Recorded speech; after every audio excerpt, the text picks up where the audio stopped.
Why don't we start? All right, good morning. Welcome to the special board meeting for the San Francisco Bay Restoration Authority for Monday, March 28th. So we'll call the meeting to order, and we could have the roll call, please, Ann. Yes, sir.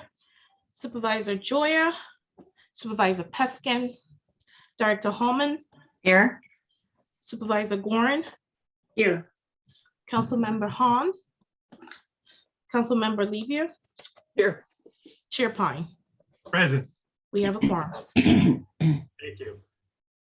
So we'll take a moment to take public comments.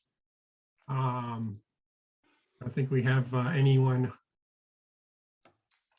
raising their hands on that way. We do have an We intent. have one raised We hand. have one raised hand. Okay. We're Mr. moving them Stanford. in. I'll move them in to the panels.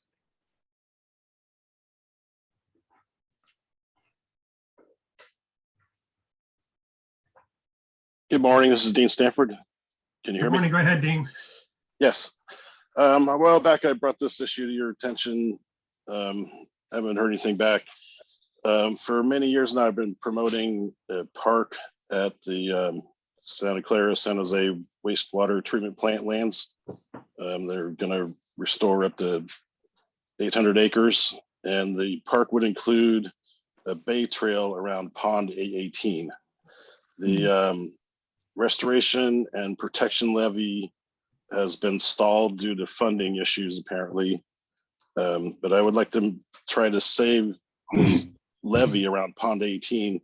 At first, it wasn't part of the restoration plan, but they kind of snuck it in to destroy the levy.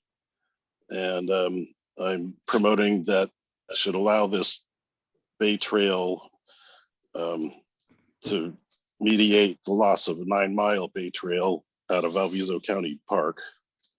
So I'd like to see if there's any funding that would stipulate that there be an easement for the entire levee around Pond 18 to allow a park trail. The park has got some attention from California State Parks. So hopefully this could work out in the future. And if anyone wants to contact me, my email is deanstanford@comcast.net. Thank you. All right, thanks for your comments, Dean. We can't get into that today since it's not agendized, but your comments are noted. So we'll move to the purpose of the meeting, which is to discuss whether we will continue remote meetings and where we are in light of the COVID pandemic.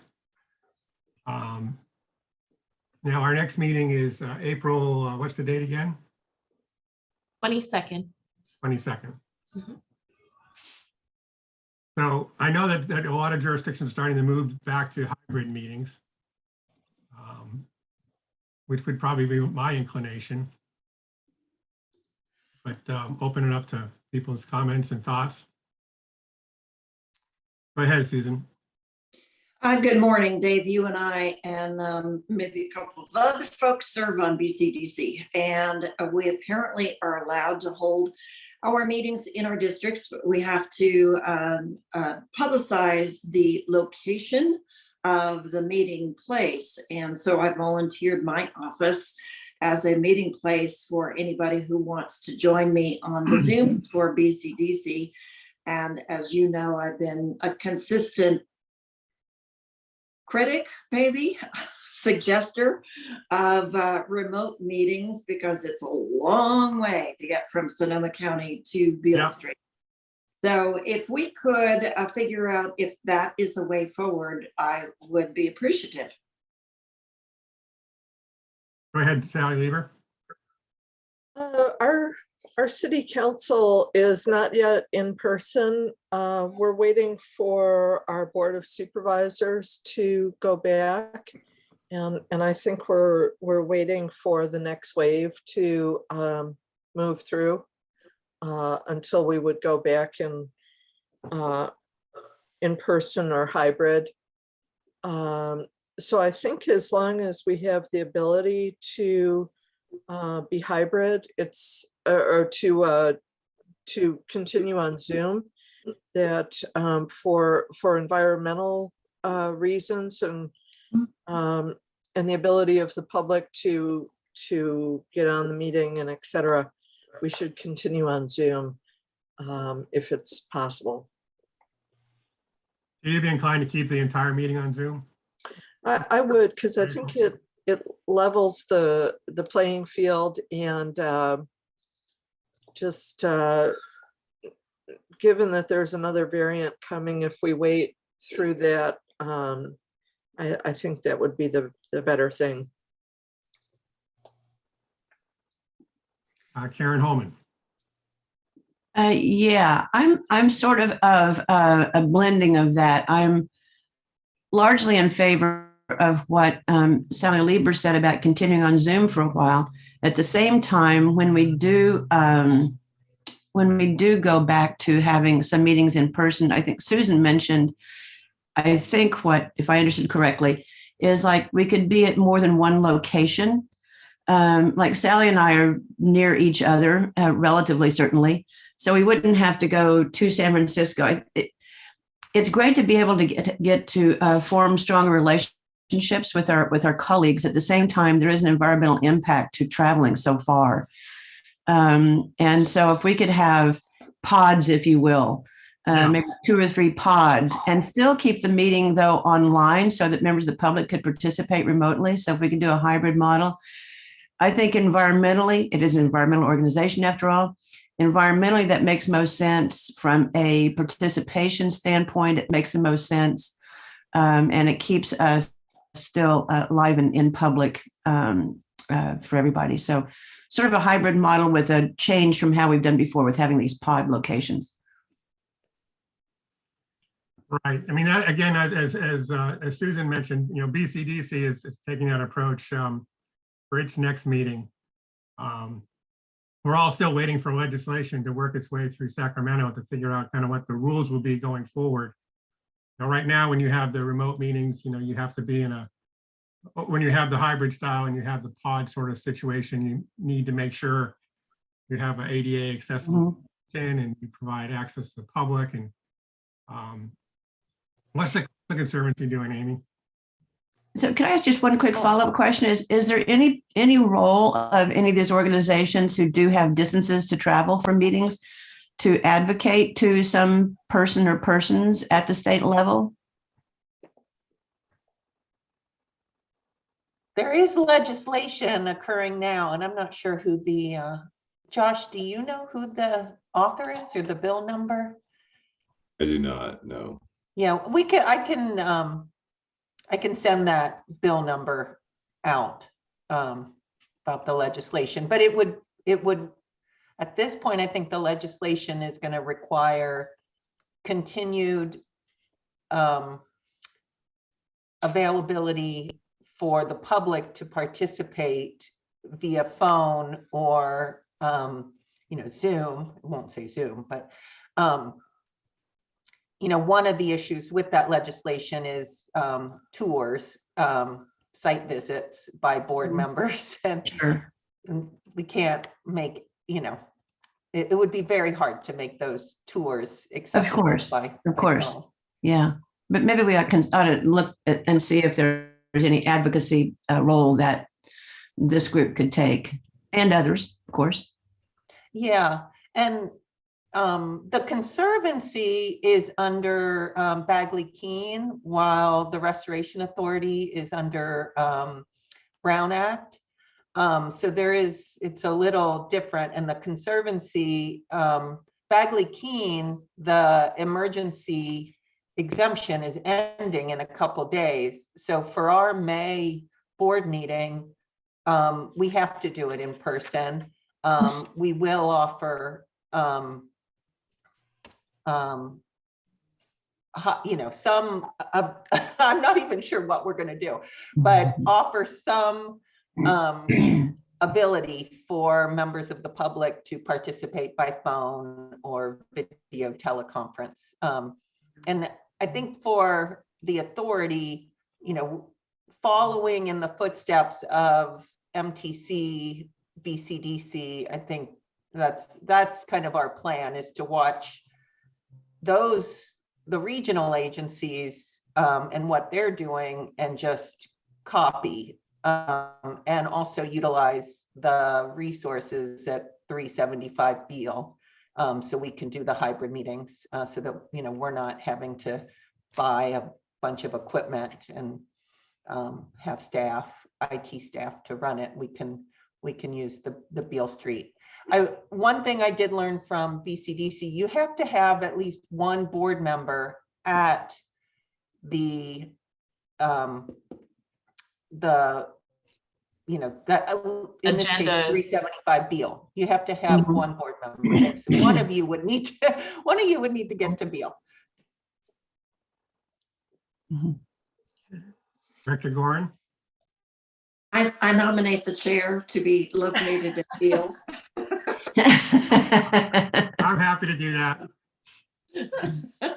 Well, thank you, Amy, for the clarification about the legislation or the authorization of BCDC and how the Restoration Authority differs. It would be very helpful if you could forward information to the full board about who might be sponsoring legislation for maybe a semi-permanent fix under both of those provisions, so that we potentially could advocate individually as as individuals, but also boards and city councils, et cetera, for a permanent fix or a semi-permanent fix.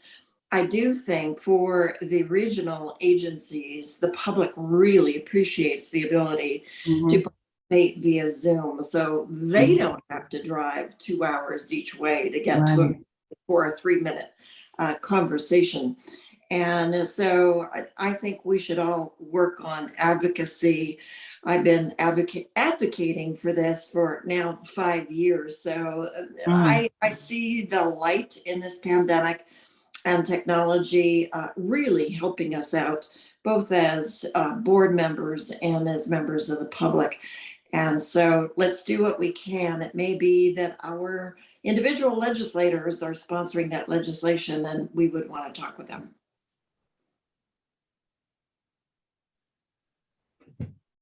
So I think it's clear that when we do go back to, we'd go back to a hybrid meeting when we change our format. That's clear.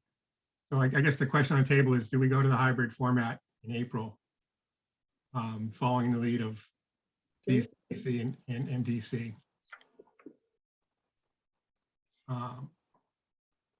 Well, I'm comfortable staying, obviously, in the Zoom because Sally and Karen are correct. The variant is moving forward again.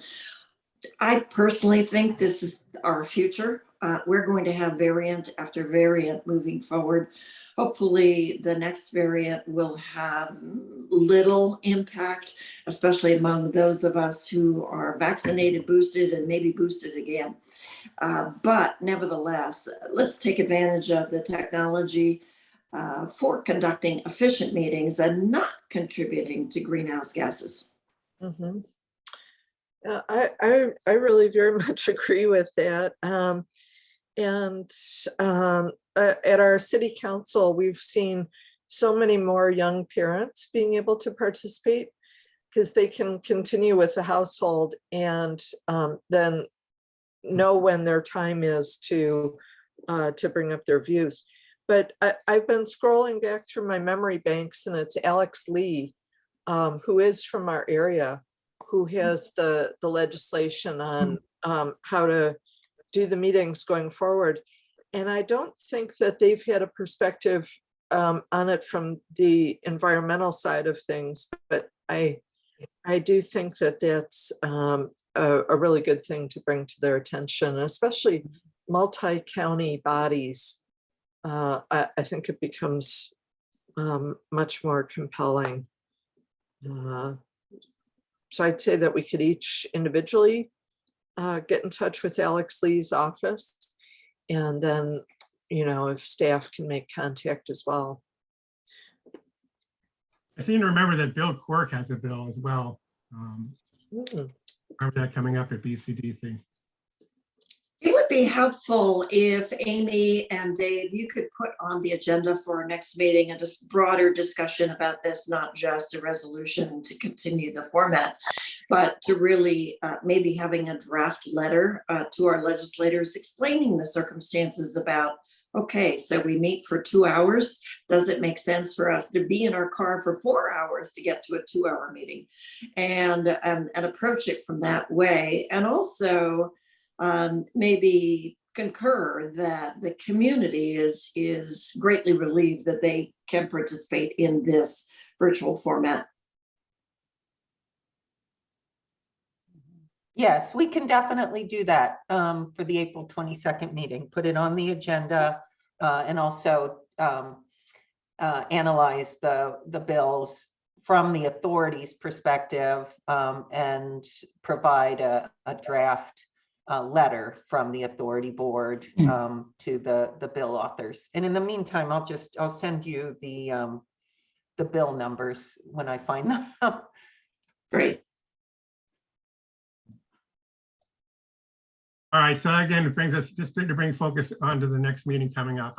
It sounds like folks are inclined, given that the variant is still coming our way, is just keep things status quo entirely for the next meeting. Yes. In the meeting after that, which is something goes terribly wrong, I suspect we'd move to whatever the hybrid model is, would follow the BCDC model, whatever's in place. Okay, that's the plan. Do we need to take official action at today's meeting to recommend that action going forward? The 22nd is status quo and put something on the agenda for the April 22nd. Yes, If so- please. We need a motion and a second, and then we will take a roll call. Thank you. I would move that. I'll second.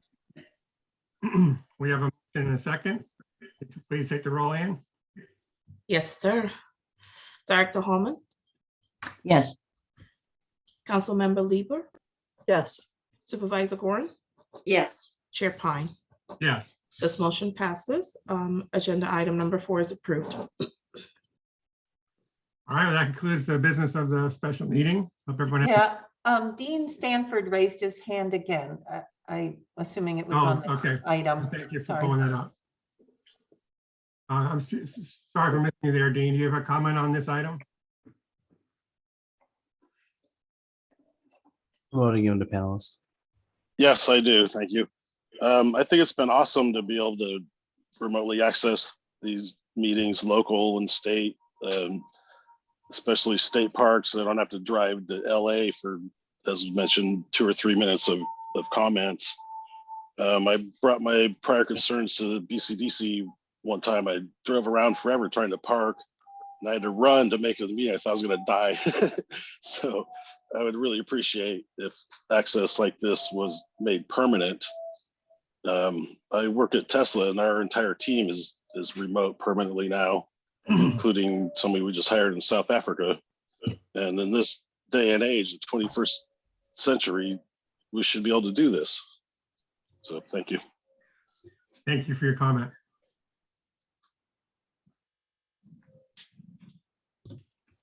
Do we need to vote in the new board member that Sally has with her? And a cute What a one. it sweetie is. pie. What a cutie. They support remote meetings for sure.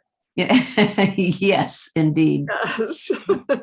Um, All right, I think that wraps us up then for the morning. Have a great week. Good morning. everybody. And I look forward to sometime hearing your recollections about the Aguma case. Oh, yes. Thank you. I'm sure you have some great stories. Stay safe, Bye. everybody. Okay, go Stanford.